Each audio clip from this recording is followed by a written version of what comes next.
take nate one don ken mandana chitu ken ngach turmnen kon magwaseme turbila dan en shawang dung de ni SSPDF mi kapjat kabajat nang je kino je SSPDF ban madan chitu ke de ni SSPDF gwasem ban je lingane ongum chitu exactly bukon linka je report me biya kamal gwasem anda manduni sham kwasnya kan online TV channel and wala eshanga wal joka pyro ronkina dangro wirjan dangro wid bakel ba report me bana je linga gwa ka do badan en chitu ke je turbile me menen kon mo gwasem ke je report me bukon di altike ngajenu ongum chitu mo wang ka turbile ki ongum chora lat rai wije chalka mo Jonglie state ban je linkel anturbil nen kon ma gwasame ala kume kirme yadit nika gwade dane shi regme che talk kan kana non scan karo ke kwide reason an dikaro ke kwide adwal kan ko lat ken no ping mininde chana go re kordan chi talk kam murlëë community de kon cholo ono murlëë use no ken ne kon la de SSPDF aka correct report ndana shalat turbil mo ke de ko lar no tangamo jen tanga danan la jalla jakab turbil jaska by the way en turbil money jen kabajat no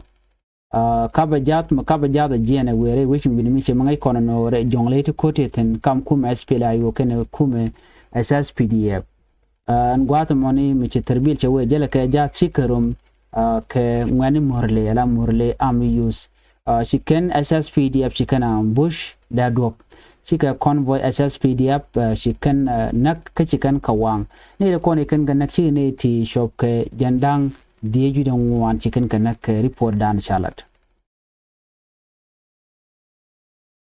tana jamin go jamat ne jandang dieju dan wan kangane ne jandang dieju dan wan kanetin contin la dini SSPDF by the way dini SSPDF kan da kone shanak ne ti jandang die widang wan deni ti jandang di jirang wan deni SSPDF ke chicken 7 military truck chicken ka kaf ala truck natin content la din la ka kap ke no man chala de murlëë gwasa me che wiji SSPDF che jege kan report la mi cha report but cha report a government of media promotion and event dung jani ne media right kono kwide ko shijang chaka nagare kor moni to wan long to la dina SSPDF no shirek mo chaka peneka ne de jende no wan chikelu gwaza melar ga jana jen wonena gwaza dan ngai kon ala teka ngane jana ya yen dore chalka mo borene kanetin kon tela kume kirmi yadi and then after that me shika agree ko kemalka shugana guje no bika marka murlëë ko murlëë use kan ka by the way shirman chana ngani won use kan ka alo kanete la jen bika we gwada na tin wata tan bugun war bikan connect so they are using murlëë ne ko use kan ka kanete tin then jataka kor ko ken sharian latmo jaka ko bikan te daglane ken murlëë no ba ka nan kor wugin yin kan wore ki wugin yin ka kuma SPLA so for that reason can kwaka marginalize ala janga kani it ne ritual ga team murlëë kani ri kwika ngwa we can ka gwar mandi na mototem den mu kujimi jen ta danen men shen kan ka je ki char kan na won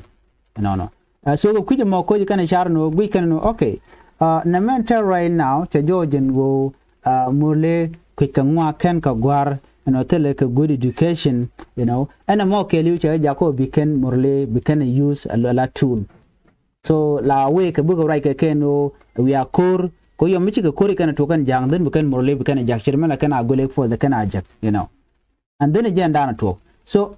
and mo ko use kana chicken use la tool then time chi do ya turn out gwada dan chicken ken ga jak ja de ni ken jendi widon wan ro ya ko nak de ni SSPDF and me chore lat ka jo chalat gwasame a jang kana linga matiang anyor ka ga jane weekend no kana linga ken no ko kaneten content chanak dio je kaneken kan this 54 people ko na chawanak ngani murlëë ka chikan turbila mo chikana wang so kenen wora kana ling so maybe mo waling dong mate kor di bu to kam jane kana ne ri chala murle ne me dio jen in chana right kamana na chitu no ka dor murle shi ne ri kontla jang chi we ne la red bell pan chi ko mi chi ko yo she can nok to chop ke 300 chicken ka wore chicken ka kwal no ka chane dang jok cha kanak no mo report mi chala re kana ji kana ri kola murle ne no kwal kwini jame dong retaliation kan ne dini jandang di ngwan ti let kan mo and before that che tegre ko ken jore la ni shaok jane anang bone murle en murle ko kan le use no de ya nyin kan wore ajen le dwayni kan tama no lat kan no ne kan jang kan ne ko en jada me nang kan je non kan ne ken ko ne ko front line ti nyin kan wore ti nyin kan wore as pele ayo no ken no waya me kan as pele ayo so kujemo chicken goro bi kan jat be kan jak me channeling ne and then chajo intercept da do be kan de ritual ka team murle chu nyi ne kan kan ke de ni spele ke de ni sspdf ajen go kan de ni to lo nekten de nyi di dong wan and then chi jang la no de ga jen wo murle chi ga mat kan wore ke chi ka spele ayo chi kan join ko gu kan ode kan murle de kan manipulate ka dob dana gor kan eje chi murle ni kan chon en chi kan de ngach no na me ami chora lat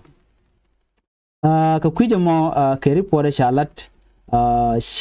sha de ni sspdf ti jandi ron wani anak ajan ta dan cho da lare no ka kuje mo bel carodian ko enwichi na mo cho to ka ta dan wi keneje so na me je report dan gore de nyo yekel so chana min guje mat ka kuma splayo kuma splayo chirmana na kona lingni won lakin special ke ta me wal ga chirma cha clear out right now ke report dan cha non cha ke bore di kuma splayo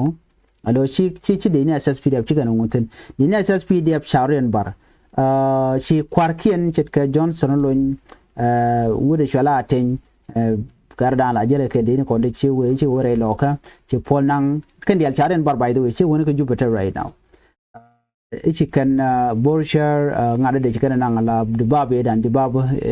meaningless telam lo de chikan nang bab chikan nang de bab mo nang kan gwa nang kan tena but gadi ikan chi kamalu non ka jongle chi chikan law Nuer ya chikan ka bana me kai kodi kurmu da tunchu mantam chikatiang cha ding and ya cha clear out kan din sspdf cha ga jujore right now ano ala we kan general ken te kon te jel kan ka kel cha den bar no ni tan general tan ko yan go dan te tan ke report dan cha no maybe bigger appear after 2 to 3 days came temperature la ngore not yet kan network chirman dan cha link to ka bentio but to ba gwa da mene ko na mo report be ti an ngore kan barar but mene tin bu kon ngaje no kor ya tin gwa da mone cha ka jo ken de ni sspdf parliament chalet ka mani murle use che generate content lat kon ke dung wala gak area mi chala do cha je clear out ngane nwari ke borshar kan SPLIO by the way SPLIO kan borshar kan Nuer why am jel ka gol okay but la mission ni na kel kodi Nuer why am ko ga target bani kuma kirmi yadi ka SPLIO ko target so jen jel kan kel ka but chicken ta under SPLIO jen menen yana so kore chi talk cha de ni SPDF cha clear out bana mo detail bana kalin yo gwatsan dubin ya ta mal